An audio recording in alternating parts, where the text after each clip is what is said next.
छत्रपती संभाजी महाराज या चौकाला 25 वर्ष पूर्ण झालेली आहेत. त्या अनुषंगाने आम्ही इथे समस्त मराठी भाषिक नगरसेवक संघटना या ठिकाणी उपस्थित झालेलो आहोत. आज जवळजवळ 2000 साली या ठिकाणी महाराजांचं पुतळा बसवण्यात आलेला आहे. 4 वेळेला बेळगावचे महापौर आणि एकदा आमदारपद भूषवलेले महाराष्ट्र एकीकरण समितीचे संभाजी पाटील ज्यावेळेला पहिल्यांदा महापौर झाले त्यावेळेला ठराव करून 2000 साली या ठिकाणी संभाजी महाराजांची मूर्ती प्रतिष्ठापना झाली.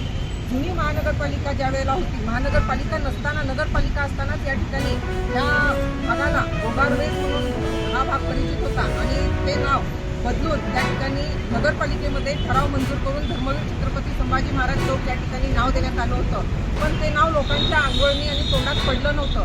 त्यामुळे या ठिकाणी संभाजी महाराज चौकाचं नाव लोकांच्या मनामध्ये आणि ह्याच्यात रुजवण्यासाठी आदरणीय आमदार माजी आमदार संभाजी पाटील यांनी त्या ठिकाणी सर्वमताने ठराव मंजूर करून या ठिकाणी पुतळा उभा करण्यात आलेला आहे. आज त्याला 25 वर्ष पूर्ण होत आहेत आणि हे आम्हाला मराठी भाषिकांसाठी अत्यंत अभिमानाची आणि स्वाभिमानाची गोष्ट आहे.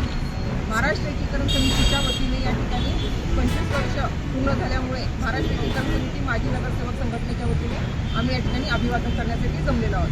जय भवानी, जय शिवाजी, धर्मवीर छत्रपती संभाजी महाराज की जय, धर्मवीर छत्रपती श्री शिवाजी महाराज की जय,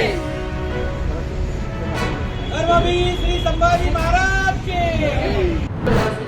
ಪ್ರತಿ 30 ವರ್ಷಗಳಿಗೊಮ್ಮೆ ಬಾಡಿಗೆಯನ್ನು ಪರಿಷ್ಕರಿಸುವ ಕರಾರಿಗೊಳಪಟ್ಟು ಸದರಿ ಲೀಸ್ ಅನ್ನು ಶಾಶ್ವತವಾಗಿ ನೀಡಲಾಗಿದೆ.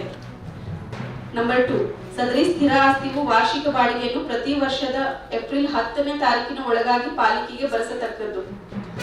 3, ವಾರ್ಷಿಕ ಬಾಡಿಗೆಯನ್ನು ಹೊರತುಪಡಿಸಿ ಉಳಿದ ಎಲ್ಲ ತೆರಿಗೆ ಹಾಗೂ ಇತರೆ ಶುಲ್ಕಗಳನ್ನು ಲೀಸ್ದಾರರು ಭರಿಸತಕ್ಕದ್ದು. 4, ಲೀಸ್ದಾರರು ಮಹಾನಗರ ಪಾಲಿಕೆಯ ಪರವಾನಗಿ ಇಲ್ಲದೆ ಸದರಿ ಆಸ್ತಿಯನ್ನು ಬೇರೆಯವರಿಗೆ ನೀಡುವುದು, ಮಾರ್ಟ್ಗೇಜ್ ಮಾಡುವುದು, ಮಾರುವುದು, ಹಂಚುವುದು, ಒಳಬಾಡಿಗೆ ನೀಡುವುದು ಸಬ್ಲೀಸ್ ಮಾಡತಕ್ಕದ್ದಲ್ಲ. ಸದರಿ ಲೀಸ್ ಕರಾರನ್ನು ಮುಂದುವರಿಸುವುದು ಕ್ಲಬ್ನ ಉದ್ದೇಶಗಳಾದ ತಿಲಕವಾಡಿ ಉಪನಗರ ಸಾಮಾಜಿಕ ಸೌಲಭ್ಯಗಳನ್ನು ಉತ್ತೇಜನ ನೀಡುವ, ಸದರಿ ಕ್ಲಬ್ನ ಸದಸ್ಯರಿಗೆ ಒಳಾಂಗಣ ಹೊರಾಂಗಣ ಕ್ರೀಡೆಗಳನ್ನು ಆಡಲು ಅವಕಾಶ ಮಾಡಿಕೊಡಲು ಹಾಗೂ ಗ್ರಂಥಾಲಯವನ್ನು ನಿರ್ವಹಿಸುವ ಉದ್ದೇಶಗಳನ್ನು ಕೈಗೊಳ್ಳುವುದು. ಜಾತಿ ಮತದ ಆಧಾರದ ಮೇಲೆ ಸದಸ್ಯರ ನೋಂದಣಿಯನ್ನು ತಿರಸ್ಕರಿಸುವಂತಿಲ್ಲ.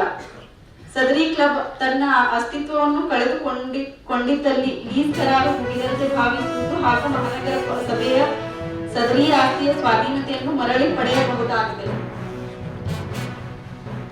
ಲೀಸ್ದಾರರು ನಿಗದಿತ ಬಾಡಿಗೆಯನ್ನು ಭರಿಸುವಲ್ಲಿ ವಿಫಲರಾದರೆ ಬಾಂಬೆ ಮುನ್ಸಿಪಲ್ ಬ್ಯೂರೋ ಕಾಯ್ದೆ 18/1925 ಅನ್ವಯ ಮಹಾನಗರ ಸಭೆಯ ಸದರಿ ಆಸ್ತಿಯ ಸ್ವಾಧೀನತೆಯನ್ನು ಮರಳಿ ಪಡೆಯಬಹುದಾಗಿದೆ. ಲಾಸ್ಟ್ ಪಾಯಿಂಟ್ ನಲ್ಲಿ ಇದು 30 years